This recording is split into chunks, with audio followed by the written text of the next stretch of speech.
이 서점에 가면은 뭐 무한정하게 신간 서적들이 막 출간이 되는데요.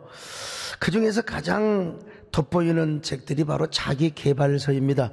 근데 그 자기계발서를 주로 다 요약하면 결국 이런 말입니다. 거인의 어깨 위에 올라서라. 거인의 어깨 위에 올라서라.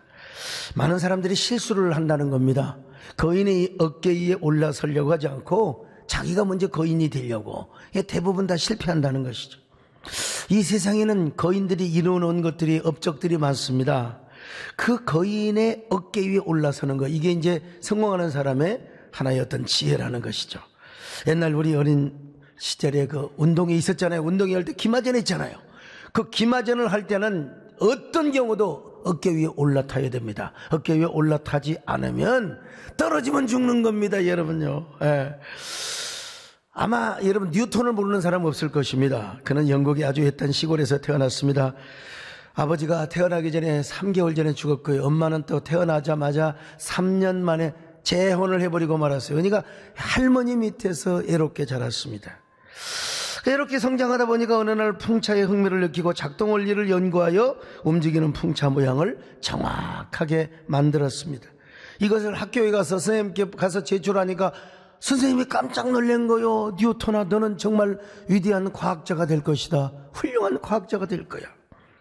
그때부터 뉴턴은 담임선생님의 어깨 위에 서서 철학과 수학과 과학 등 여러 학문에 매진을 합니다. 그 결과 인류 최초로 미분 적분을 계산하는 방법을 알아냈고 만유인력의 법칙을 비롯해서 하여간 그가 했던 관상의 법칙이요, 물리학의 작용과 반작용의 법칙이요, 어마어마한 이러한 법칙들을 발견해냈습니다. 그런 그가 이런 말을 남겼습니다. 내가 다른 사람들보다 더 멀리 세상을 볼 수 있었던 것은 거인들의 어깨 위에 올라서 있었기 때문입니다. 여러분 생각해 보십시오. 난쟁이와 거인 중 누가 멀리 세상을 보겠습니까? 난쟁이가 거인보다 멀리 볼 수 있다, 이건 말도 안 되는 거예요. 난쟁이는 그 세계에서만 보는 거예요. 근데 난쟁이가 거인보다 더 멀리 볼 수 있는 비결이 하나 있어요. 거인의 어깨 위에 올라서는 것입니다. 자, 그럴 때 더 멀리, 더 먼 세상을 볼 수가 있는 거예요. 근데 이보다 더 중요한 것이 있어요. 그것은 무엇이냐? 거인의 어깨에 올라서지만 말고 그 어깨 위에서 누구를 보느냐? 예수님을 보라는 거예요. 주님을 볼 수 있어야 된다는 것입니다. 히브리서 12장 2절을 같이 봅니다. 시작. 믿음의 주요 또 온전하게 하시는 이인 예수를 바라보자. 그는 그 앞에 있는 기쁨을 위하여 십자가를 참으사 부끄러움을 개의치 아니하시더니 하나님 보좌 우편에 앉으셨느니라. 자, 그러니까 여러분, 거인의 어깨에 올라서는 그 이유와 목적은 뭐냐? 주님을 바라보는 거예요. 십자가의 주님, 보좌에 앉으신 주님이요, 하나님의 보좌 우편에 앉아 계신 그 주님을 바라보는 거예요. 여러분은 언제나 주님의 눈과 주님의 마음을 가지시고, 여러분 주님이 보여주신 위대한 세상, 내가 일해야 할 세상, 내가 사명을 감당해야 할 그 사명의 현장을 바라볼 수 있기를 바랍니다. 그러기 위해서 주님을 바라보아야 돼요. 눈을 들어 주를 보라. 눈을 들어 주를 보라. 내 모든 염려 주께 맡겨라. 슬플 때에 주님의 얼굴 보라. 사랑의 전에만 안식주리라. 사랑의 주님 비전도 주리라.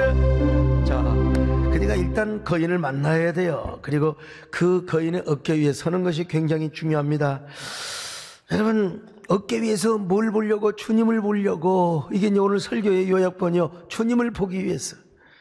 고수는요, 자기보다 위대한 거인을 만난다는 말이 있지 않습니까? 그것도 자신의 그 하는 영역과 전혀 다른 영역의 고수를 만나는 거예요.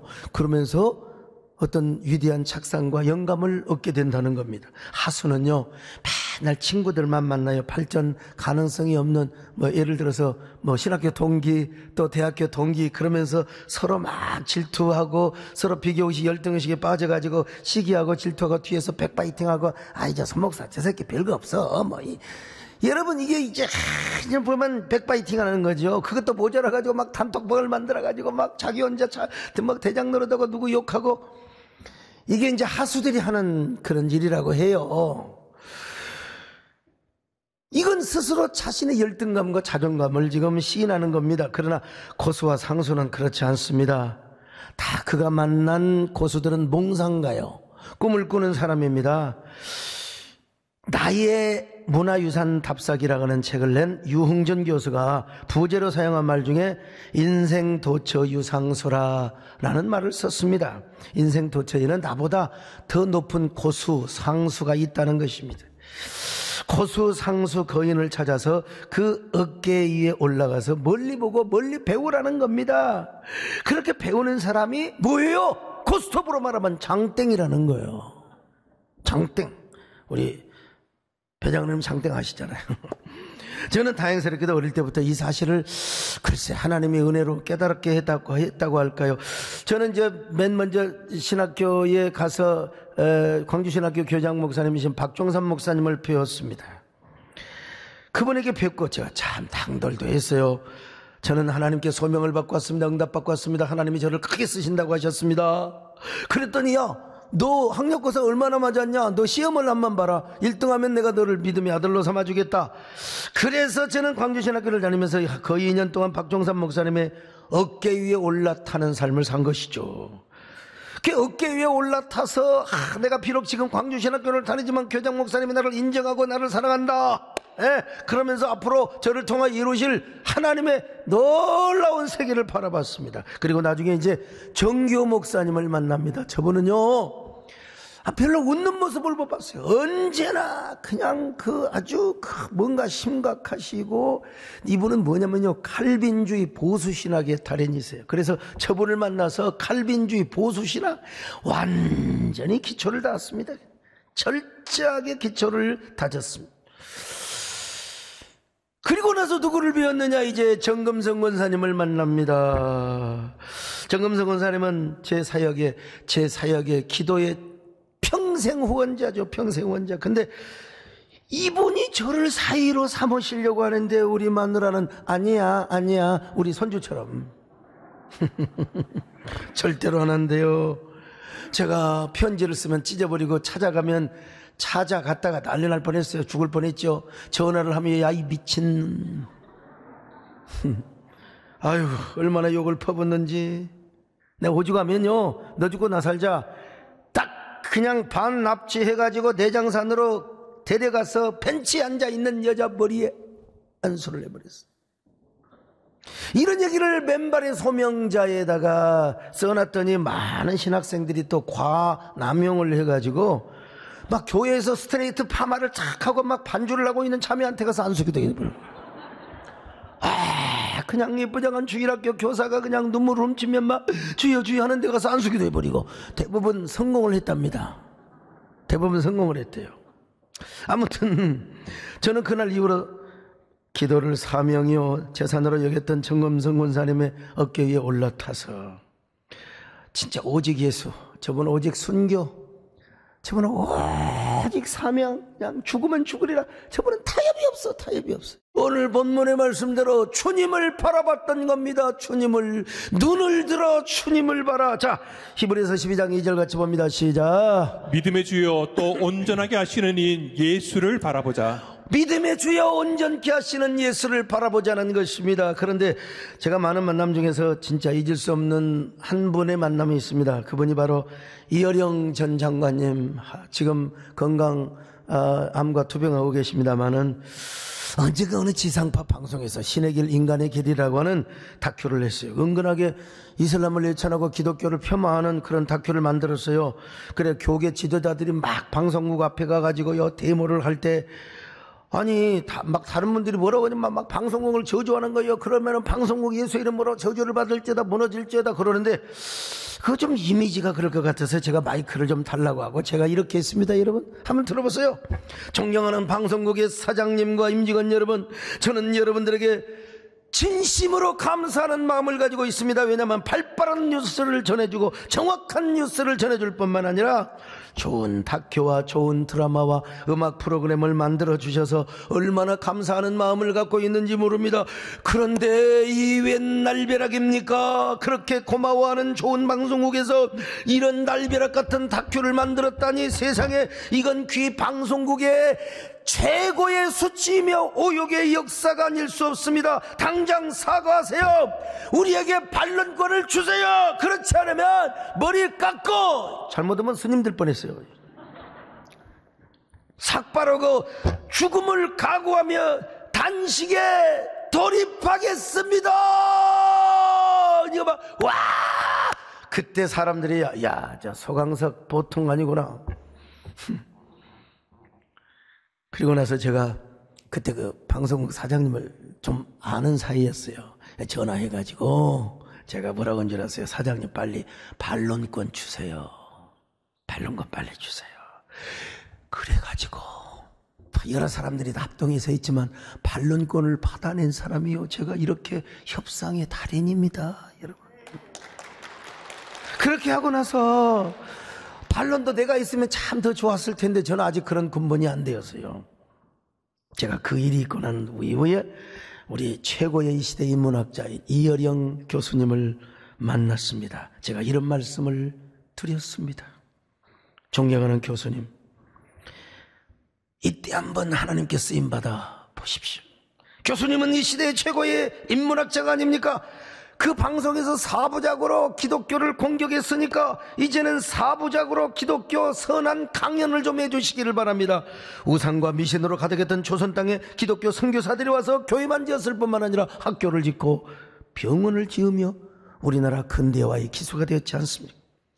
미국 선교본부에서는 정교분리 원칙을 얘기했지만 선교사들, 우리나라 백성들이 받는 폭압과 그 박해를 바라보며 도저히 참을 수가 없어서 성경에 나타난 자유와 인권 계몽운동을 했던 것이 아닙니다. 그래서 미션스쿨에서 박애와 인권 자유의 사상을 교육받은 학생들의 3.1운동을 주도해가지고 독립운동의 불씨를 피운 것이 아닙니까? 그러므로 기독교 역사는 우리 민족의 역사와 뗄래야 뗄 수 없는 관계입니다. 교수님께서 지상파에서 이런 강연 좀 해주세요.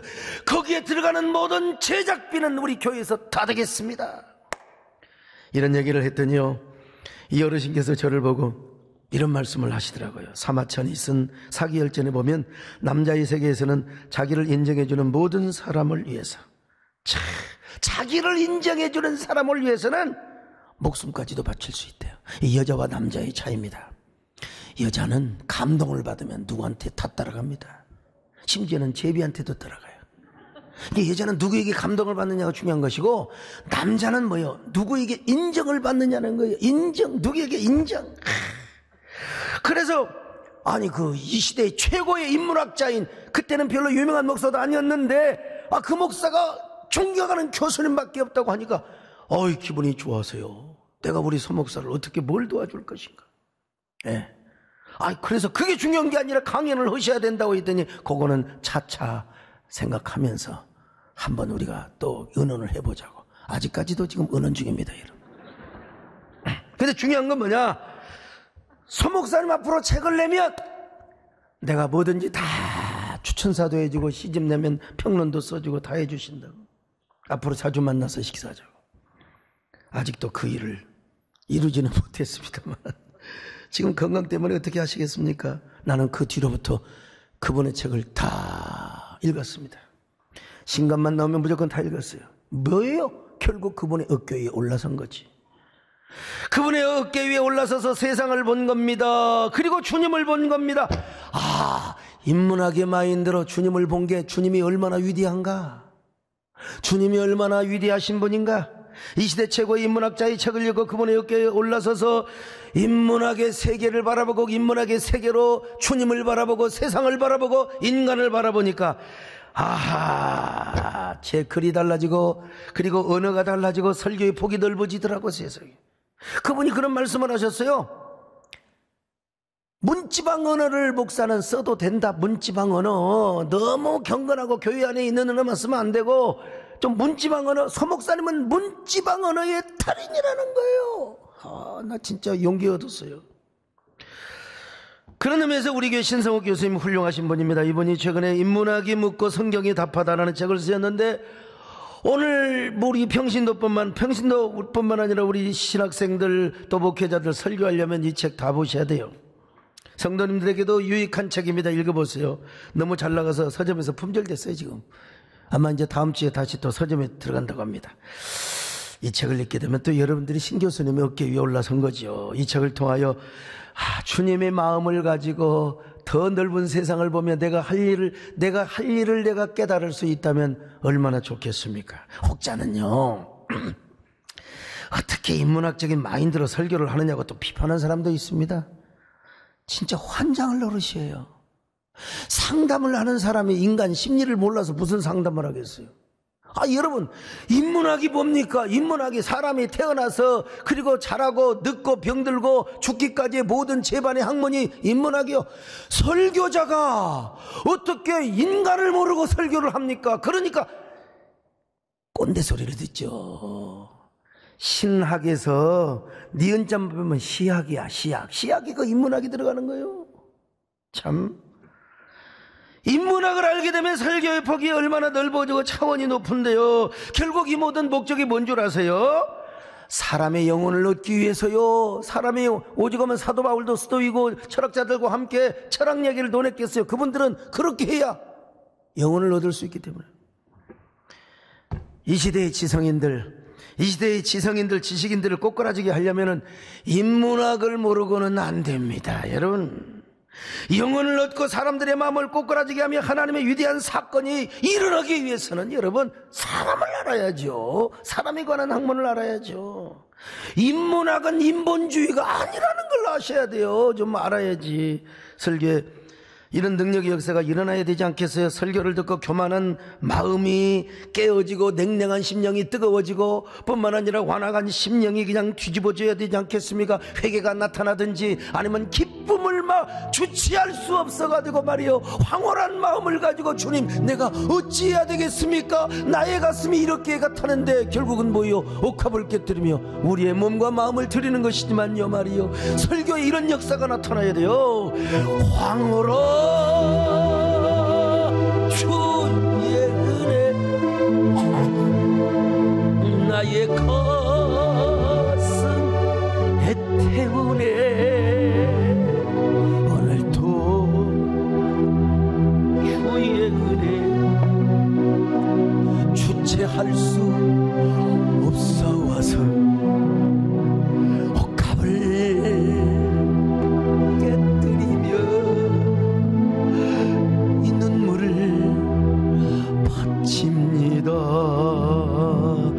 이 눈물을 바칩니다.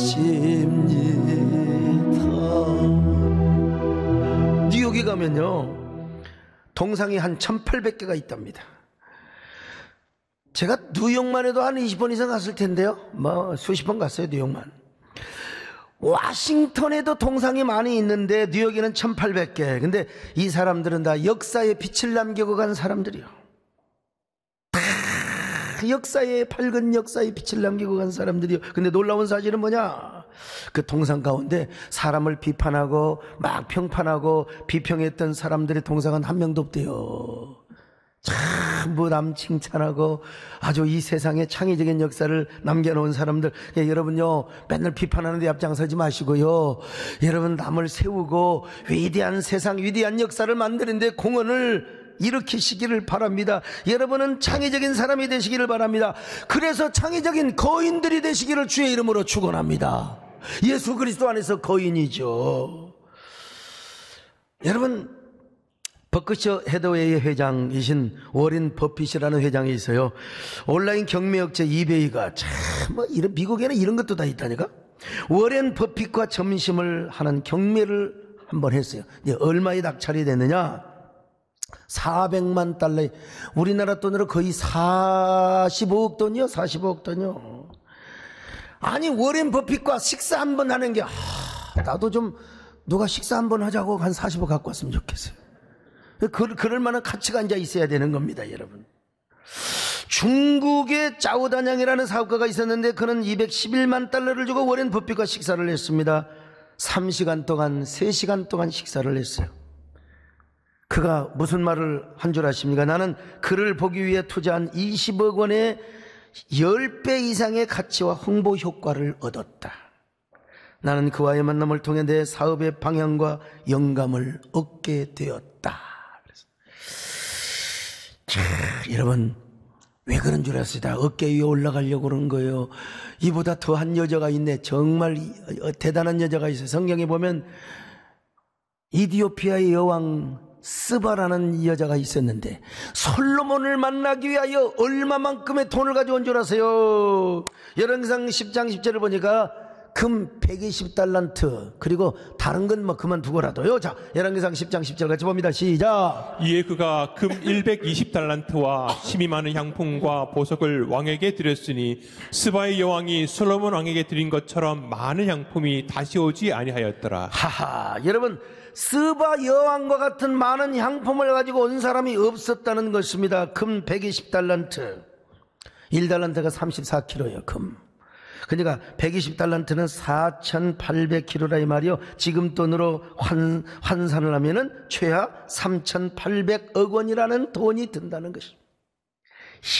그러니까 워렌 버핏과의 만남보다도 100배 이상의 공을 들이게 되었다는 것입니다. 솔로몬이 얼마나 감동을 받았겠습니까? 이건 어디까지나 전설인데 왕이니까 당시에 너무나 감동을 받아가지고 세상의 이디오피아 여왕 스바 여왕과 하룻밤을 지냈다는 전설도 있습니다.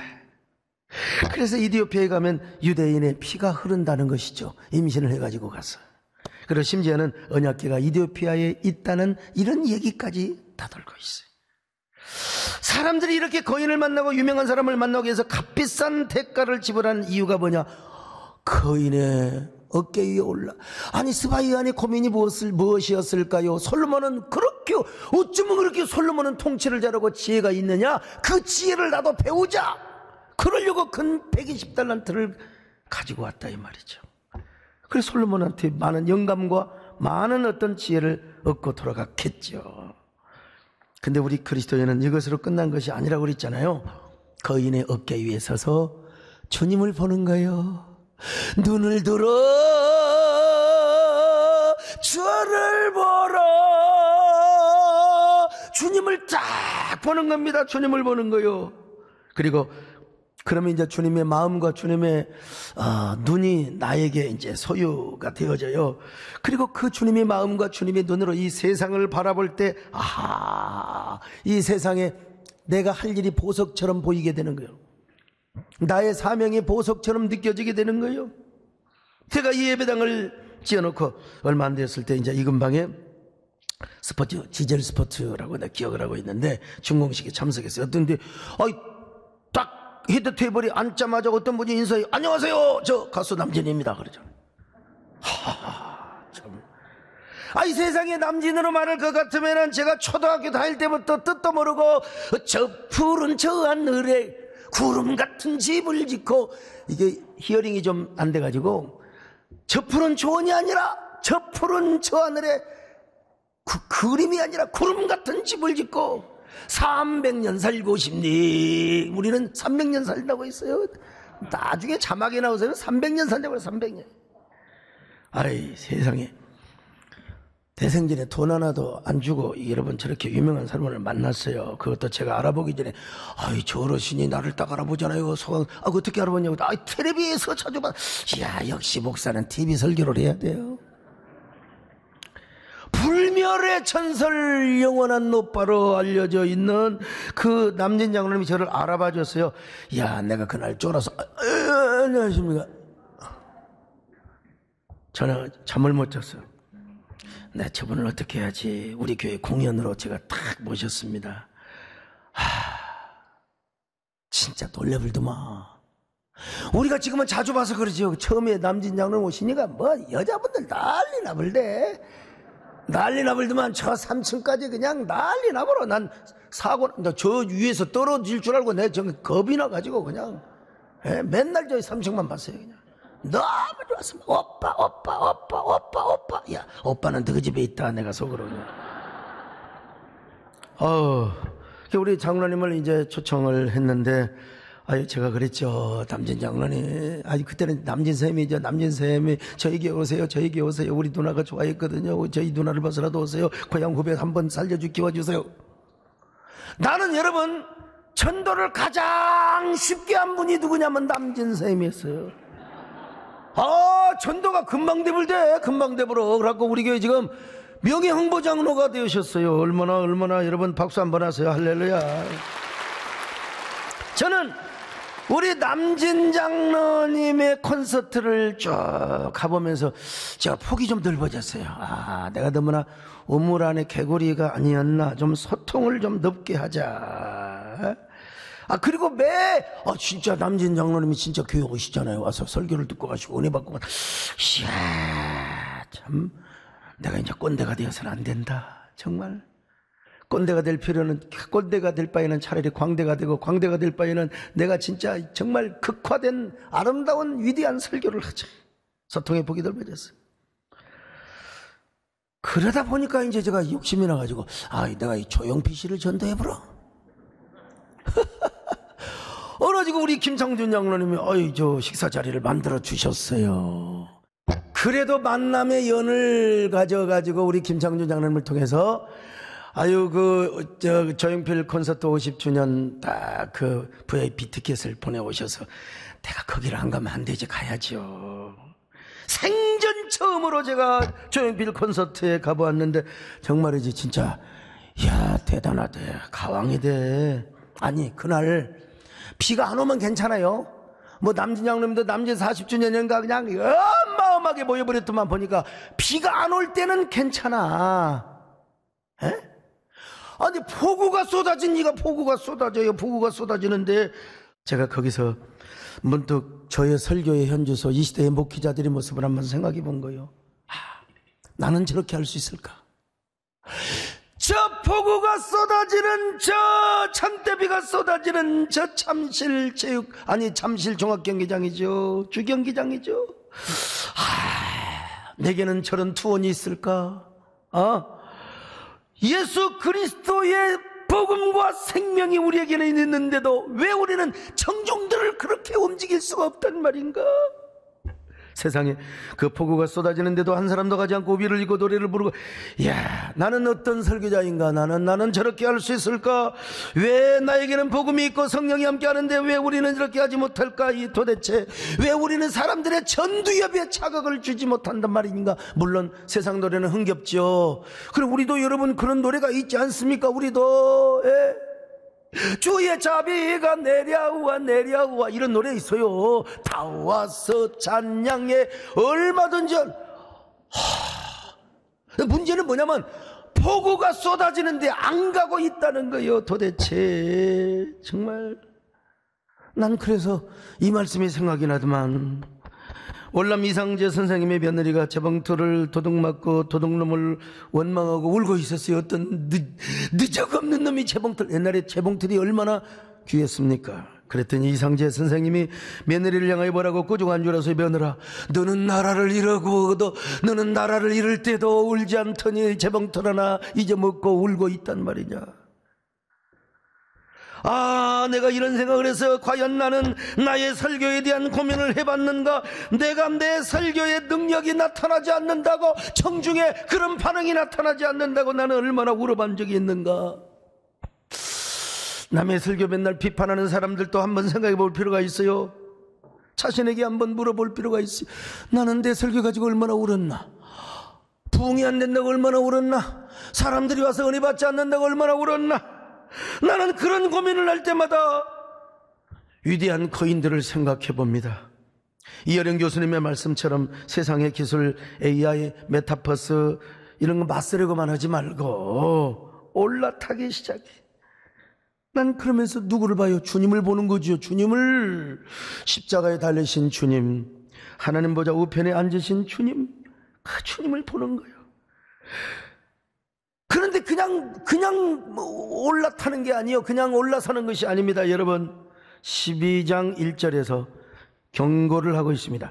그냥 올라타지 말고 먼저 모든 무거운 것과 얽매이기 쉬운 죄를 벗어버리라고 했어요. 자, 12장 1절 같이 봅니다. 시작. 이러므로 우리에게 구름같이 둘러싼 허다한 증인들이 있으니 모든 무거운 것과 얽매이기 쉬운 죄를 벗어버리고 인내로서 우리 앞에 당한 경주를 하며. 우리가 우리 신앙에 거리끼고 무거운 것들이 있으면 이거 버리라는 거예요. 그냥 무조건 올라타라는 게 아니에요. 그분들과 타협하라는 게 그분들이 노예가 되라는 말이 아니에요. 얽매이기 쉬운 죄를 다 벗어버리고 절대로 거기에 매여서는 안 된다 이 말입니다. 믿음의 경주를 하기 위하여 올라타는 거예요. 믿음의 어깨 위에, 거인들의 어깨 위에 올라서는 것입니다. 그리고 우리를 온전케 하시는 예수님을 바라봐요. 우리의 믿음을 온전케 할 뿐만 아니라 우리 예수님은 십자가에 죽으셨어요. 그리고 부활하여 저 하나님의 보좌 우편에 앉아 계신 분이요, 그분을 바라보라는 겁니다. 여러분, 그분을 바라볼 때 드디어 마침내 거인의 어깨에 올라서는 의미가 있는 겁니다. 자, 히브리서 12장 2절입니다. 시작. 믿음의 주여 또 온전하게 하시는 이인 예수를 바라보자. 그는 그 앞에 있는 기쁨을 위하여 십자가를 참으사 부끄러움을 개의치 아니하시더니 하나님 보좌 우편에 앉으셨느니라. 그렇습니다. 그렇게 함으로써 교회에 담을 쌓은 사람들의 영혼을 교회로 이끌어낼 수 있어요. 막힌 담을 헐어버리고 그들과 소통을 할 수 있어요. 마침내 교인으로 끌어내는 겁니다. 끌어내는 거예요. 물론 막 장대비가 쏟아지니까 조용필 씨도요, 겁이 났는지 애정이 없었던 노래를 불러요. 그 준비할 수 있느냐고 하니까 바로 하더라고. 보니까 위대한 탄성에서요. 그 노래가 뭔 줄 아세요? 비가 오니까 가지 말라고 애원하며 잡았었는데, 내가 그 노래 듣고 못 오겠더라고요. 난 토요일 때문에 좀 빨리 와야 되는데 그 노래를 하필이면 불러가지고요. 제가 광화문에서 열린 신사참배 80년 회개 기도 대성에서 설교를 한 적이 있어요. 근데 저는 항상 설교를 하다가 여러분 맨 끝에 시켜줍니다. 이상하게. 그 사실 파장이 될 수 있거든요. 근데 피날레를 장식하라고. 저의 스피치, 저의 그 사람 끄는 그런 어떤 리더십을 하여간 아는 사람들은 그래요. 하여간 낮에 맨 마지막에 한번 피날레를 착, 영화도 마지막이 여러분 중요하지 않습니까? 근데 완전 요즘은 처음 하고 싶어요. 그분이 저보다 앞에 하신 분이 저의 선배님이신데요. 그냥 좀 오래 한다. 그리고 광장 설교는요, 원고에 매여가지고 막 그냥 읽고 이러면 이게 안 돼요. 광장 설교는 일단 광장 설교 다 와야 되거든요. 이게 이 소통이 되고 이게 원고에 의존해서 어떻게 되겠어요? 물론 원고는 가져갔지만 불길한 마음이 들었어요. 그리고 그분이 설교를 하는데 빗방울이 한 방울씩 한 방울 떨어지는 거예요. 그리고 나서 이제 이 시대의 광장 설교의 최고의 대가 되시는 소강성 목사님이 나오셔서 마지막 메시지를 증거하겠습니다 하는데 장대비가 쏟아져 버렸어요. 비가 쏟아져 버려. 원고 보고 다 필요 없어요. 성경책을 덮어야지. 그러면 성경책이 다 오그라져 버리는데요. 마이크를 들고 바깥으로 나가서 여러분, 잠실 주 경기장의 콘서트에도 폭우가 쏟아져 사람들이 움직이지 않았는데, 신사참배 회개를 하러 오는 분들이 비가 온다고 움직여요. 앉으세요. 싹 앉아버렸어. 자, 내가 가서 배웠거든. 잠실 주경기장에 가서요. 누가 움직였느냐? 그거 우리 오케스트라 여러분 5천만 원짜리 1억짜리 바이올린 이런 거 있거든. 이거 비 맞으면 안 돼요. 그래서 그냥 거기는 내가 봐줬지. 빨리 가라. 빨리 가져라. 그냥 빨리. 여러분, 폭우 중에 진행된 조용필 콘서트에서 내가 도전받지 않았다면 저도 우왕좌왕했을 거요. 비가 쏟아지는데 원고 읽을 거요, 뭐 할 거요. 착 들고 나가서 너무 쏟아지니까 이제 우산 받아주는 사람도 있었습니다만, 그런데도 한 사람도 움직이지 않았어요. 여러분, 우리가 다시 말씀드리지만은 우리가 거인의 어깨에 올라서자는 말은 거인의 어깨에 올라서서 세상만 보자는 것은 절대로 아닙니다. 여러분, 주님을 보자는 거예요. 주님의 마음과 눈을 가지고 세상을 바라보자는 거예요. 그러면 위대한 세계, 우리가 위대한 세계를 만들어 하나님의 킹덤 빌드가 되어야 되겠다. 이게 보석처럼 다가오게 되는 거예요. 여러분의 거인은 누굽니까? 오늘 본문을 보니까 구름같이 허다한 증인들이 둘러싸였다고 말씀하고 있어요. 아브라함, 이삭, 야곱, 요셉, 모세, 다윗, 바울, 갈렙. 아이고, 믿음의 거인들이 얼마나 많습니까? 그 거인들의 어깨에 올라서서 주님을 바라보세요.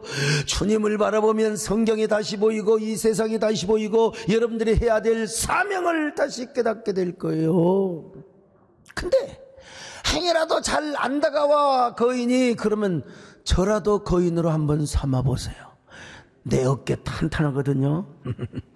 서목사 어깨 위에 올라서서 주님을 한번 바라보세요. 언젠가 우리 교회 말씀드렸습니다. 우리 교회에 고영환이라는 청년이 있었어요. 초등학교 때 선타님 선생님이 자기가 존경하는 위인들을 발표하라고. 대부분 애들이 다 이렇게 대답해요. 우리나라 세종대왕 이순신, 그 다음에 또 유관순, 안창호, 뭐 링컨 대통령, 그 다음에 아인슈타인, 에디슨, 김창준, 썼겠죠. 근데 고영한 학생은요, 선생님, 저는 서광석 목사님을 가장 존경합니다. 야, 서광석이가 누군데? 저 구미역에서 조그마한 목회하고 있을 때였어요. 우리 교회 담임 목사님이에요. 우리 담임 목사님. 그분 말고 그 교회에서나 존경하고 세상이 다 인정하는 사람. 그랬더니 아니에요. 우리 서광석 목사님은 4대 성인 중에 한 사람이에요. 예수님, 소크라테스, 서광석. 소크라테스나 저나 성이 같다는 거죠. 여러분, 우리 교회 주일학교 학생들의 실력과 수준이 그렇습니다. 대단합니다. 대단합니다. 여러분. 제가 아시다시피 저는 신학교를 간다고 집에서 쫓겨난 사람이고 전 과정을 고학으로 공부한 사람이에요. 맨발 맨손 맨몸으로 서울에 올라와서 개척하여 오늘의 교회는 그만두고, 여러분 이 코로나 가운데도 뭐 우리가 자가격리 할 사람 빼놓고 여러분 우리가 1, 2, 3, 4, 5부 쫙 이렇게 모이는 거 보면 대단한 거 아닙니까? 근데 더 중요한 것은 공적 사역의 한 중심에 서 있다는 거예요. 이렇게 하다 보니까 하나님께서 불담과 불성각으로 지켜주시고 교회에서 단 한 건의 확진 사건이 아직도 한 명도 없어요. 교회는 안심하고 오세요. 그냥 우리 전부 그냥 QR 잘하고 우리가 열 없는 사람들만 잘해서 잘 관리하니까요. 메디컬 처치. 그래서 오늘 메디컬 처치에 헬퍼 모임을 또 갔습니다. 저는요, 부족하지만 하나님의 살아계심과 하나님의 자존심을 드러낸 사람입니다. 거인이 안 보이면 제 어깨 위에 올라서 보세요. 그리고 주님을 한번 보세요. 서목사의 그 심장의 고통소리가 여러분의 심장으로 연결되고 내 사명에 미쳐있는 이 사명의 연가의 소리가 여러분의 심장에 전달이 될 때 여러분의 가슴도 뛰게 될 거예요. 여러분의 심장의 고통소리가 여러분의 귀를 여러분의 귀를 자극시킬.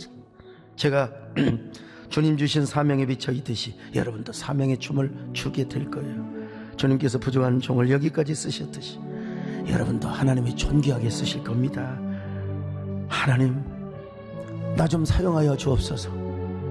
나도 거인의 어깨에 서서 믿음의 거인이 되기를 원합니다. 주여, 나에게도 사명의 열매가 주렁주렁 맺혀지게 하여 주시옵소서. 주님, 내가 여기 있사오니 나를 보내소서. 나의 마음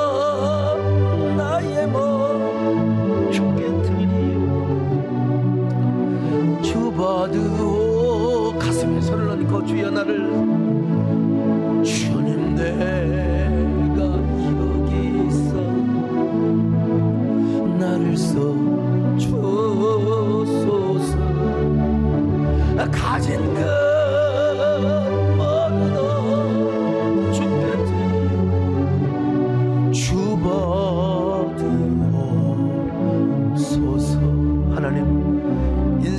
번입니다. 두 번 다시 오지 않습니다. 연습이 없습니다. 리허설 엑서사이즈가 없습니다.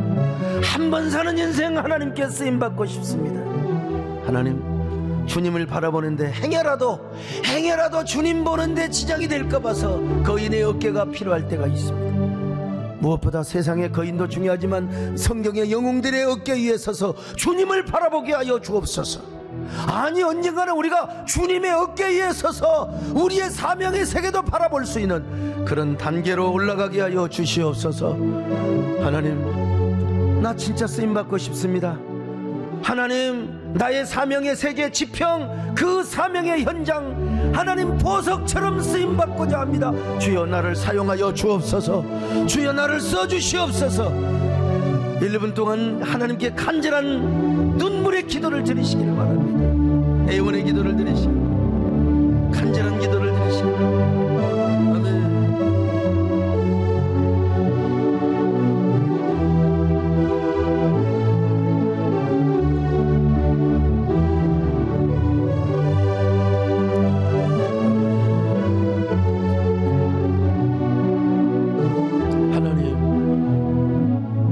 주시옵소서. 믿음의 거인 되게 하여 주옵소서. 사명의 거인 되게 하여 주옵소서. 우선 필요한 거인의 어깨가 필요하면 우리가 성경의 영웅들 어깨 위에 올라가서 주님을 바라보게 하여 주옵시고, 또 우리가 정말로 하나님 앞에 위대하게 쓰임받고 주여, 우리가 영혼의 동상 아름다운 그런 보이지 않는 하나님 앞에서 그런 사람으로 기념되게 하시고, 성경의 마리아처럼 복음이 전파되는 것보다 이 여자의 행한 일도 기억되어야 하리라는 이러한 귀대한 믿음의 영웅들이 다 되게 하여 주옵소서. 예수님의 이름으로 기도 올렸나이다. 아멘.